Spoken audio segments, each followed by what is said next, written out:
Сайн байцгаана уу. За, TechOS подкастын энэ удаагийн дугаар хаанаас эхэлж байгаа вэ? Las Vegas хотоос Google Cloud Next 2026 ивентээс та бүхэндээ Creator Studio-гоос хүрч байна. Тэгээд бид хоёрын зүгээс та бүхэнтэйгээ мэдчилж байна. Сайн байцгаана уу? Сайн байцгаана уу. Дахин энэ TechOS подкастт орж байгаа төөл их баяртай байна. Намайг урьж оролцуулсан хөнгөрсөлтөө баярлалаа. За, хамт хөтлөж байгаа хамт подкастт маань оролцож байгаа Бэлгүүндээс баярлалаа. Тэгээд бид хоёр өнөөдөр энэ Creator Studio-гоос Google Cloud Next-д болж байгаа гоё халуухан үйл явдлууд болон шинээр танилцуулагдсан бүтээгдэхүүн, үйлчилгээ, одоо модельүүд юу байна те. Тийм highlight мэдээллүүдийг та бүхэнтэйгээ хуваалцах гад ингээд бас сууж байна. Энэ жилийн Google Cloud Next арга хэмжээ бол нэлийн халах урамжийн. За, яг энэ жилийн онцлог юу байсан бэ гэдгийг ярихаас өмнө би хонгорцуулаас өнгөрсөн жилийн одоо энэ Google Cloud Next-д оролцсон туршлагаас энэ жилийнх ер нь ямар хувь байв? Ялгаа нь юу байна? Өмнө жил болохоор мэдээж ихчээр оролцсон учраас маш их сандралтай. Бэлдэх ажил айгүй ихтэй байсан. Яриагаа бэлдэн, кодоо бэлдэн, танилцуулга хийн, хөгжмөө давтна гээд баг эхний нэг өдөр ер нь айгүй завгүй өнгөрснийг санаж байна. Яг өмнөх өдрөө тэгээд хамгийн эхний өдөр бол маш завгүй өнгөрснийг санаж байна. Тэгээ хоёр дахь өдрөөс нь эхлээд айгүй гоё ингээд тайвшраад яг юм өцгээл явж исэн чинь ерөнхийдөө ивент дуусчихсан.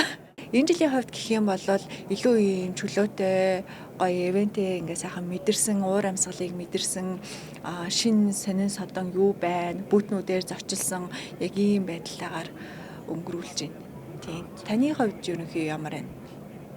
Өнгөрсөн жил би бас яг адилхан ингээл нөгөө яриа хийн гэсэн учраас арын албанд гүйсээр аваад ерөнхийдөө бол бас ивент нэгсээ оролцож байдаагүй. Тэгээ яг хоёр дахь өдөрт нь бол бүтэн яваад бүх бүүтээр бас орж амжаагүй. Дээрээс нь яг хоо нэг талдаа бүүт байгаа тий. Нөгөө талдаа эн чинь бас ингээд нөгөө нэг ярианууд явж байгаа байхгүй.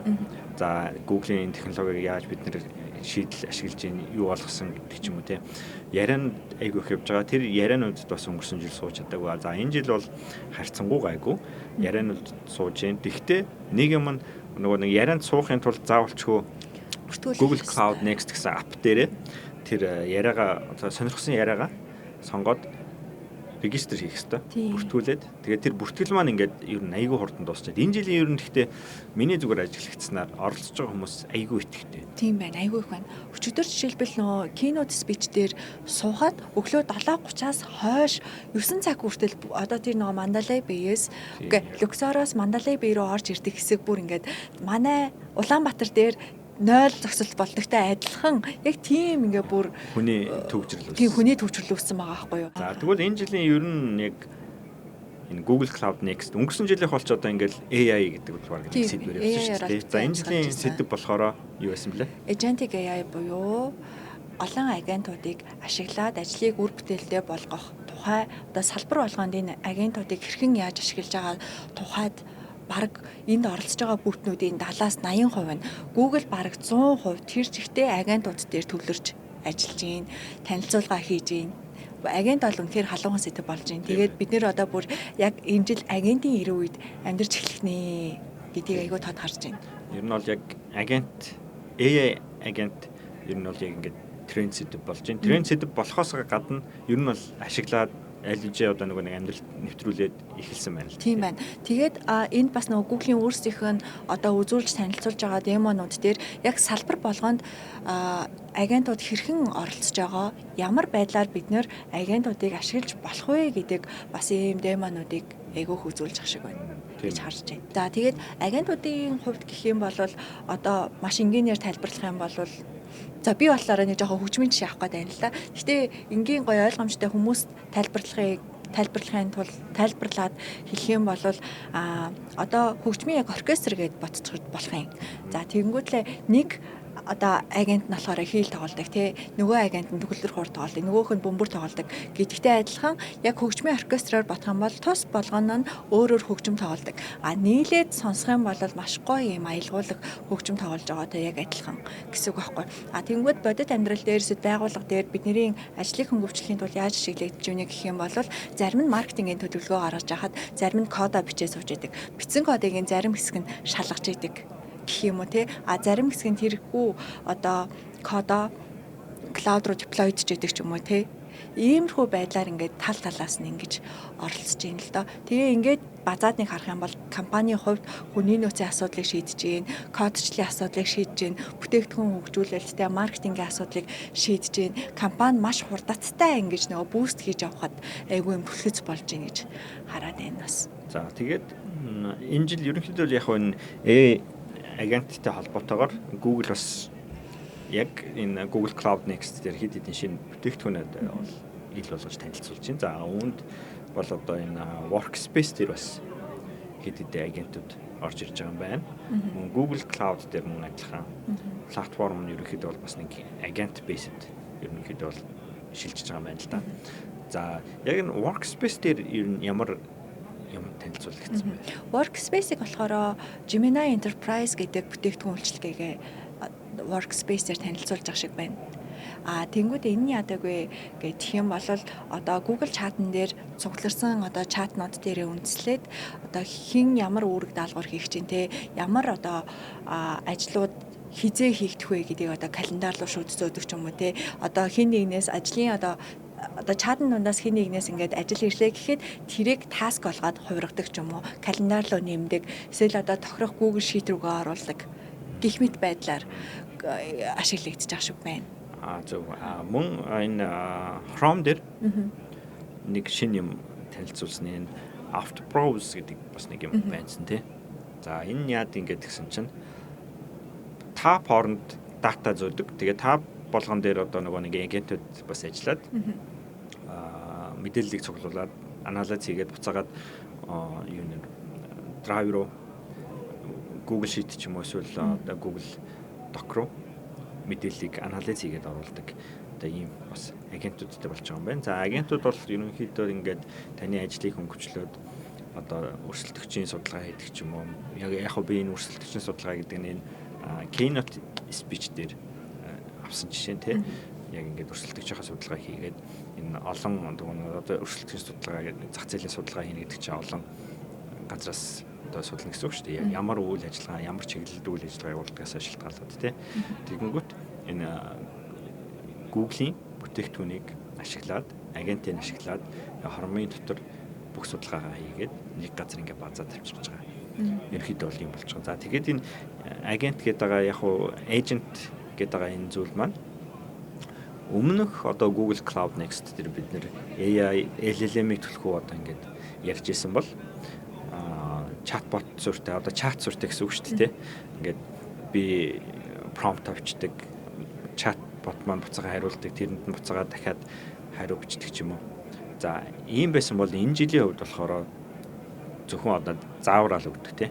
Тэгэнгүүт үлдсэний чатбот өөрөө чатботтойгоо хоорондоо одоо ингээд харилцан яриа байдлаар ч юм уу ингээд явдаг. Буюу энэ олон ролууд дээр рол болгон дээр нэг AI ажиллаад тэгээ хоорондоо ажлаа хувааж авч хийгээд дараа нь нэгтгээд нэг болгоод танд буцаагаад үр дүнгээ өгч байгаа нэг тийм хэлбэрлэл бол ер нь бол тэгээд яг одоо өмнөх үеийн буюу тий одоо агентийн өмнөх үеийн буюу энэ чатботнууд болохоор олон таскн дээр жишээлбэл нэг маркетингийн төлөвлөгөө гаргаад тий нэг юм код тэрнээсээ залгуулж бичээд ингээд явхад нөгөө одоо сайн үр дүн чанартай үр дүн гаргаж чаддаггүй хийж чадна гэхдээ чанартай үр дүн гаргаж чаддаггүй байсан бол ийм олон эйжентүүд нийлснээрээ зөвхөн нэг юмн дээрээ маш сайн ингэж одоо анхаарч ажилдаг болж байгаа гэсэн үг. Тэгэхээр илүү нөгөө нэг бүтээмж сайн байна гэсэн үг. AI-аас гарах бүтээмж. За мөн энэ жил яг жил болгон л одоо нөгөө нэг Google энэ ч болохоор яг жилдээ нэг удаа болдог хамгийн том ивент нь. За энэ ивент дээр шинэ технологиудаа шинэ одоо нөгөө нэг юмудаа зарладаг. За энэ жилийн мөн хардвер талдаа шинэ зарласан юм нь шинэ CPU-г танилцуулсан. За тэр нь бол мэдээж Google-ийн одоо энэ нөгөө том giant AI компаниуд ч өөрсдийн гэсэн ерөнхийдөө нөгөө нэг трейн хийдэг AI модель трейн хийдэг юм серверүүдтэй сервер дээр ажиллаулдаг CPU эсвэл GPU ч гэдэг юм уу те өөр ингэсэн брэндүүдтэй өөрснөө хөгжүүлээ явцсан. За Google-ийнх бол TPU байгаа. За тэгээд энэ жил TPU 8i, TPU 8T гэдэг хоёр сэр шинээр танилцууллаа. За TI гэдэг нь яг ямар ялгаатай байсан бэ?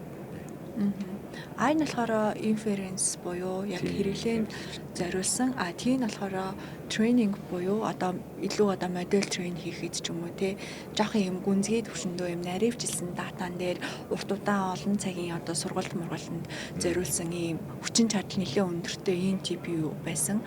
I нь болохоор яг энгийн хэрэглээнд буюу те олон хэрэглэгч хандаж одоо өдөр тутмынхаа ажил хийх ч юм уу тиймэрхүү байдлаар ийм гол ялгаа байна гэж би харсан. Тийм. Ер нь бол тийм.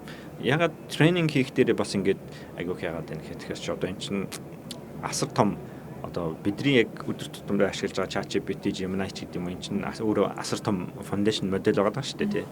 Энийг трейн хийнэ гэдэг маань өөрөө асар их зардалтай, асар их том серверийн хүчин чадал шаарддаг нэг тийм юу байгаад байгаа.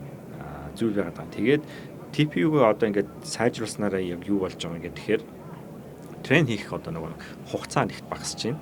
Хоёрт трейн хийх зардал бас тэрийг дагаад багасж байгаа гэсэн. За тэгээд TPU шинэ 8 дахь үеийн TPU ер нь бол Google ингээ гаргачих юм байна. За үүнтэй холбоотойгоор яг нэг Keynote дээр танилцуулсан юм баха. Google нөгөө хуучин OpenAI-ийн CTO байсан Мира Мурати гэдэг эмэгтэй хүн байгаа. Энэ болохоор 5-6 жил OpenAI CTO байсан баха. Яг ингээ үндсэн яг гол үед нь яг CTO байсан. Хүн OpenAI-с гараад одоо Thinking Machine Lab гэдэг өөрийнхөө стартапыг байгуулсан явж байгаа. За энэ стартап дээр Google-тэй multi-billion долларын одоо дийл хийсэн байна. Энэ дээр болоод шинээр гарсан TPU-г ашиглах мөн энэ ганц TPU биш Google бас өөрөө Nvidia-гийн сервертэй тэр Nvidia-гийн GPU бас ашиглах юм дийл хийсэн байна. За тэгээд энэ хүний стартап нь өөрөө бас юм AI модель хөгжүүлдэг стартап байна. Тэгэхээр ерөнхийдөө бол энэ хэдэн биллион доллараар энэ AI модельүүдийг одоо трейн хийдэг гэсэн үг байгаа байхгүй. Тэгээд эцсийн хэрэглэгч бидний одоо яг гар дээр гараад бид нар одоо ингээд шууд чат бичээл юм асуугаад л нөгөөд хариулаад байгаа шүү дээ. Эн чинь болохоор ингээд бүр хэдэн тэрбум ам доллараар бүтэж байгаа ерөнхийдөө бол модельүүд бид нар яг ингээд хэрэглээ явж байгаа гэсэн үг. Зөв. Тэгээд өөр нэгэн сонирхолтой зүйл нь гэх юм бол multimodal AI буюу одоо өмнө нь одоо AI текстийг зургийг яг хүн шиг таньдаг, ойлгодог болсон болвол энэ удаагийн танилцуулга дээр болохоор видеог одоо фреймээр нь яг хүн шиг ойлгодог болсон ийм жишээ танилцуулсан. Үүнийг болохоор 3 удаагийн дэлхийн өвлийн олимпийн тамирчин Shaun White гэдэг хүн билүү? Shaun Snow. За тэр хүний жишээгээр тэр хүнийг тайзан дээр урьж агаад айгүй гоё юм цасмаас оруулаад opening дээрээ гоё танилцуулга хийсэн.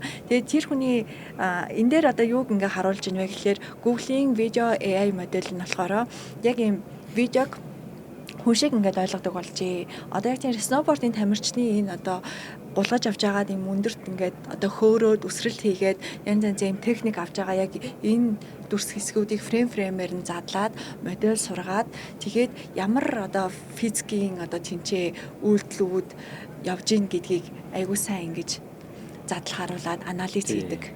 Бүр наривчилсан одоо судалгаа ер нь бол хийж байгаа юм байна. Тэгээд Google Америкийн одоо энэ багтай Team USA гэж нэрлэдэг байгаа шүү дээ. Энэ чинь бол одоо Америкийг үндэсний улсын одоо үндэсний шигшээ баг гэх юм уу тий.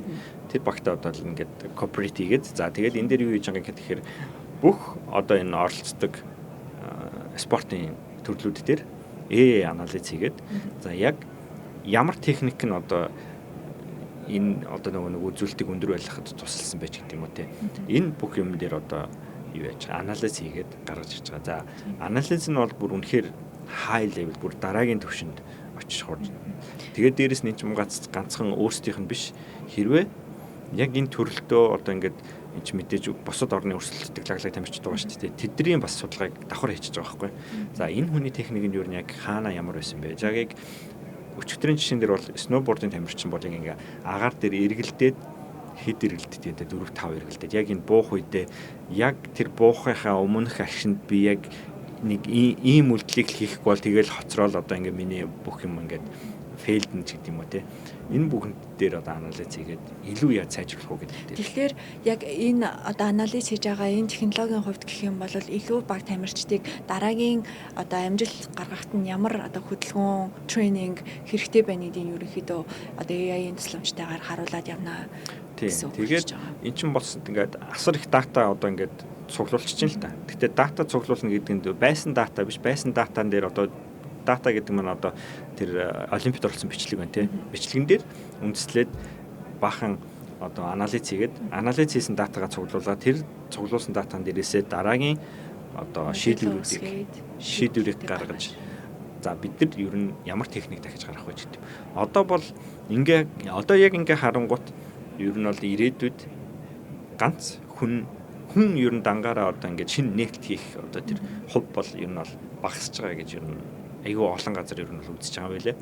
Тэгэхээр одоо ер нь дараагийн 10 жилд бол хүн AI-ийн хослол хийсэн одоо шинэ нээлтүүд одоо дийлэнх хувийг нь бол эзлэнэ гэсэн. Өөрөөр хэлбэл Team USA Google хоёрын одоо энэ хослол чинь магадгүй те ирээдүйн 5 жил 10 жилийн дараа шинэ нээлтийг snowboard дээр одоо бүр дахиад нэг шинэ рекордыг тогтоодог ч юм уу. Өмнө нь хэн ч хийгээгүй тэр техникийг гаргаж ирдэг ч юм уу. Тэр бүх боломжийг ер нь бол тавьж байгаа гэсэн. Тэгээд 2026-аас 28 оны Олимп хүртэл ийм 2 жилийн гэрээ ямар ч байсан байгуулсан байгаа гэж сонссон. Ер нь энэ жилийн ер нь keynote speech бол угаасаа ингээд олон нийтэд нээлттэйгээр ингээд тавьчихж байгаа шүү дээ. Тэгэхээр тэнчнээс бас та бүхэн минь орж үзээрэй. Энэ ер нь AI-ийн хөгжил одоо яаж явж байна. Бүр үнэхээр агсан төвшөнд одоо дээрэс нь Google бол ганц Team USA ч биш одоо ингээд бидний мэдих том газруудтай одоо партнершип болцсон. Партнершип болох чийжтэй баг тэр газрууд нь Google-тэй партнершип болж байгаа их үү те. Walmart байна. Одоо энэ дэлгүүрүүдийн сүлжээ дэлгүүрүүд байна тий. Энэ дэлгүүрүүд бол одоо яг ингээд agentic AI гэдэг ийм бүтээгдэхүүнүүдийн өөрсдийнхөө үйлчлэгэн дээр нэвтрүүлээд тэгснээрээ юу хийж ийн гэхээр зардлаа багасгачихж байгаа. Ашгаа буцаага нэмчихэж байгаа. Тэнгүүт яг хэрэглэгчд яг юу хүсэж байна гэдгийг илүү одоо тэр хэрэглэгчтэй илүү ойртож байгаа. Тэр бүх одоо бүтээгдэхүүнүүдийг ер нь бол AI ашиглаад хийж байна. За AI ашиглах нь байтугай цаана чинь AI agent role одоо ингээд орчиж байгаа юм байна. Өөрөөр хэлбэл эхлээд AI-ийг нэвтрүүлсэн тий.